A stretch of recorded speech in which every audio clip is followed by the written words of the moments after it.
5 लोगों ने ये नाटक किया मथुरा में, 5। तुम 45 करोड़ क्या करते? तुम कहां सोते रहे? तुमने अपने गुरु के लिए जवान नहीं खोल पाई, गुरु के बातों को नहीं दोहरा पाए अपने अंदर। अभी तो गुरु ने जो जो कहा उसकी शुरुआत नहीं हुई और ये सब गुरु के जाने की शुरुआत करने लगे। इस पर आपको विचार करना चाहिए। अब तुम सुनते रहे गुरु का अपमान। धर्मशास्त्रों में क्या लिखा है? बड़े साफ शब्दों में, गुरु निंदा सुने जो काना, पाप लगे गौघास समाना।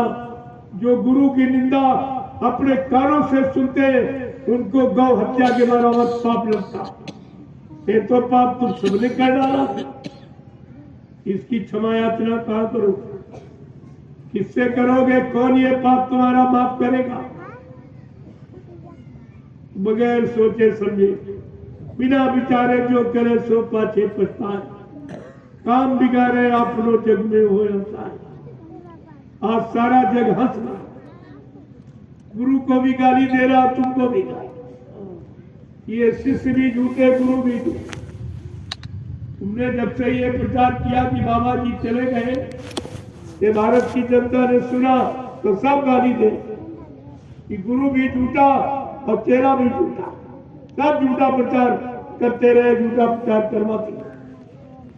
आपने तो गुरु पर वो कलंक लगाया जो 750 वर्ष किसी गुरु भक्त ने अपने गुरु पर, अपने सदगुरु पर ये कलंक नहीं लगाया जो आपने लगा दिया।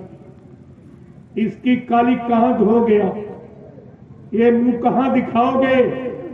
आगे वो समय आ रहा, ये भारत की जनता, नेपाल की जनता, ये सब तुमसे पूछेगी। उस समय आप जवाब देते।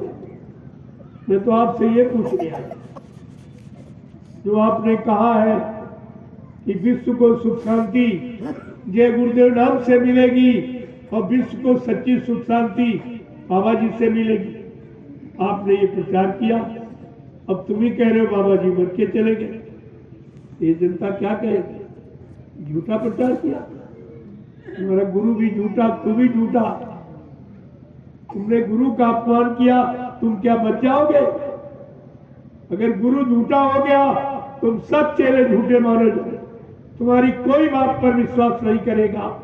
तुमने अपना भविष्य बिगाड़ा है, अंधकार में डाला और अब भी तुम्हारी समझ में नहीं आ रहा।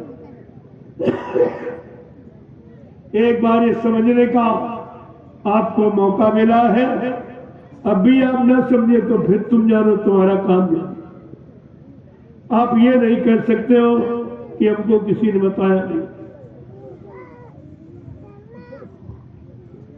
हम ये आपको कहने नहीं देंगे मुसलमानों की तरह कि हाय हुसैन हम न हुए। आप मौजूद हो, आप सबकी मौजूदगी में मैं इन वचनों को दोहरा रहा हूं।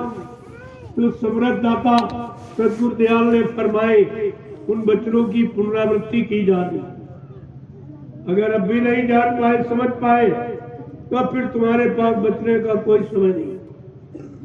बाद में आप मत कहना मेरे गांव कोई आया नहीं, किसी ने बताया। ये हमदर्दी न किसी ने की है और न कोई कर सकेगा। फिर भी आप न जागे, न चेते, तो फिर ये तुम जानो तुम्हारा काम। हमारा जो फर्ज है मैंने वादा किया, आप सबके पास तक आकर आपको महाप्रसाद जो किसी ने आज तक दिया नहीं धरती पर, वो भी काम आपके लिए।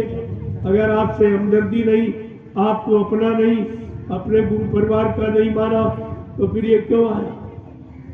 क्या हम ही को अकेले चिंता और किसी को नहीं चिंता? इतना भारी विश्व है, इतना भारी भारत नेपाल है, तुम्हारे प्रति किसी को चिंता नहीं हुई? कोई नहीं तुम्हारे पास आया इस तरह से तुम्हारे बचने बचाने का सामान लेकर, और ये आया गया और लुटाया गया।